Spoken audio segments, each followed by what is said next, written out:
അവൻ അതിരാവിലെ തന്നെ ഉണർന്നു. രാത്രിയിൽ നക്ഷത്രങ്ങൾ കണ്ട സ്ഥാനത്ത് കണ്ണെത്താ ദൂരത്തോളം നിരനിരയായ ഈന്തപ്പനകൾ. ഹായ്, നമ്മൾ എത്തേണ്ടിടത്തെത്തിയിരിക്കുന്നു. ഇംഗ്ലീഷുകാരന് നേരത്തെ ഉണർന്നിരിക്കുന്നു. അയാളുടെ വാക്കുകളിലും ഉത്സാഹം തുളുമ്പി. എന്തോ അവൻ അത്രയ്ക്ക് സന്തോഷമൊന്നും തോന്നിയില്ല. മരുഭൂമിയുടെ നിശബ്ദതയുമായി അവൻ നല്ലവണ്ണം ഇണങ്ങിക്കഴിഞ്ഞിരുന്നു. അകലെയുള്ള ആ മരങ്ങളുടെ പച്ചപ്പ് നോക്കിക്കൊണ്ടിരിക്കുക അതുതന്നെ ഒരു രസമായിരുന്നു. തനിക്കിനിയും വളരെയധികം ദൂരം സഞ്ചരിക്കാൻ ബാക്കിയുണ്ടല്ലോ എന്നവൻ ഓർത്തു. ഏതാനും ദിവസങ്ങൾ കഴിഞ്ഞാൽ ഈ പ്രഭാതം വെറും ഒരോർമ്മ മാത്രമായി തീരും എന്നു പറഞ്ഞ് മുഖം തിരിക്കുന്നത് ശരിയാണോ? ഒട്ടകക്കാരൻ്റെ വാക്കുകൾ അവൻ്റെ ഓർമ്മയിൽ തെളിഞ്ഞു. ദാ, ഈ ഒരു നിമിഷമാണ് ജീവിതത്തിൽ ഏറ്റവും പ്രധാനപ്പെട്ടത്. അതെ, അങ്ങനെയാണ് അയാൾ പറഞ്ഞത്. കഴിഞ്ഞുപോയതല്ല, വരാനിരിക്കുന്നതുമല്ല. കഴിഞ്ഞ കാലത്തെ അനുഭവങ്ങൾ, ഭാവിയെക്കുറിച്ചുള്ള സ്വപ്നങ്ങൾ. അതിനിടയിൽ ഇപ്പോൾ എന്ന ഈ നിമിഷം മുറുകെ പിടിക്കേണ്ടത് അതിനെയാണ്. അകലെ കാണുന്ന കാഴ്ച, ഈന്തൽ തോപ്പുകളുടെ നിര.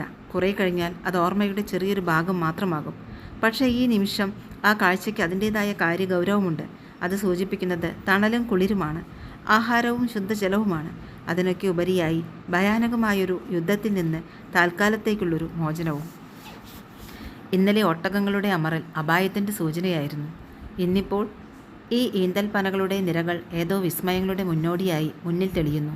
പ്രകൃതിയുടെ ഭാഷകൾ എത്ര വിചിത്രമാണ്, എത്ര വൈവിധ്യമാർന്നതാണ്. അവന് വല്ലാത്ത അതിശയം തോന്നി. കാലം കടന്നു പോകുന്നത് എത്ര വേഗത്തിലാണ്.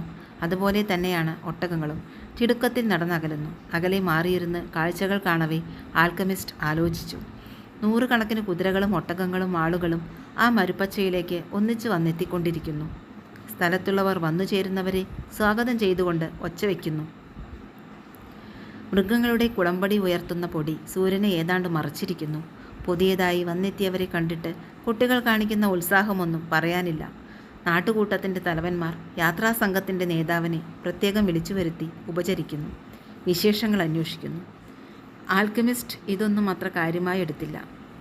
ഇതൊക്കെ മരുഭൂമിയിലെ സാധാരണ പതിവുകൾ മാത്രം. ഇതുപോലെ എത്രയെത്ര യാത്രാസംഘങ്ങൾ വരുന്നു പോകുന്നു. പക്ഷേ ഈ മണൽപ്പരപ്പിന് മാത്രം യാതൊരു മാറ്റവുമില്ല. രാജാക്കന്മാരും യാചകന്മാരും ഈ വഴി കടന്നു പോകുന്നത് കണ്ടിട്ടുണ്ട്. കാറ്റിൻ്റെ ഗതിക്കനുസരിച്ച് മണൽക്കൂനകൾ മാറി മറിഞ്ഞുകൊണ്ടിരിക്കുന്നതും കണ്ടിട്ടുണ്ട്. എന്നാലും മണൽ ഒന്ന് തന്നെ. തനിക്ക് ഓർമ്മ വെച്ച നാൾ മുതൽ എന്നും കണ്ടുകൊണ്ടിരിക്കുന്ന അതേ മണൽ. ആഴ്ചകളോളം താഴെ മഞ്ഞ മണലും മേലെ നീലാകാശവും മാത്രം കണ്ടുമടുത്തു വരുന്ന യാത്രക്കാർ ദൂരെ ഈ പച്ചത്തഴപ്പ് കാണുമ്പോഴേക്കും അവരുടെ മുഖത്ത് തെളിയുന്ന ആഹ്ലാദം. ആ കാഴ്ച അയാളെ എന്നും രസിപ്പിച്ചിരുന്നു. പലപ്പോഴും തോന്നിയിട്ടുണ്ട്, ഈ പച്ചപ്പൻ്റെ വില മനുഷ്യന് മനസ്സിലാക്കി കൊടുക്കാൻ വേണ്ടിയായിരിക്കുമോ ദൈവം അറ്റം കാണാനാകാത്ത മരുഭൂമികൾ സൃഷ്ടിച്ചത്? വെറുതെ ആലോചിച്ചിരുന്ന് നേരം കളഞ്ഞാൽ പറ്റില്ല. ആൽക്കമിസ്റ്റ് എഴുന്നേറ്റു. തന്നെ മാത്രം അന്വേഷിച്ചു വരുന്ന ഏതോ ഒരാൾ ആ കൂട്ടത്തിലുണ്ട്. ആരാണ്, ഏതാണ് എന്നറിയില്ല. പക്ഷേ ഉണ്ട് എന്ന് തീർച്ച. നിമിത്തങ്ങൾ അങ്ങനെ സൂചിപ്പിക്കുന്നു. താൻ പഠിച്ച വിദ്യകളിൽ ചിലത് അയാൾക്ക് പറഞ്ഞു കൊടുക്കണം. ആളെ തിരിച്ചറിയാൻ പ്രയാസമുണ്ടാവില്ല. ആരായാലും അർഹതയുള്ളവനായാൽ മതി.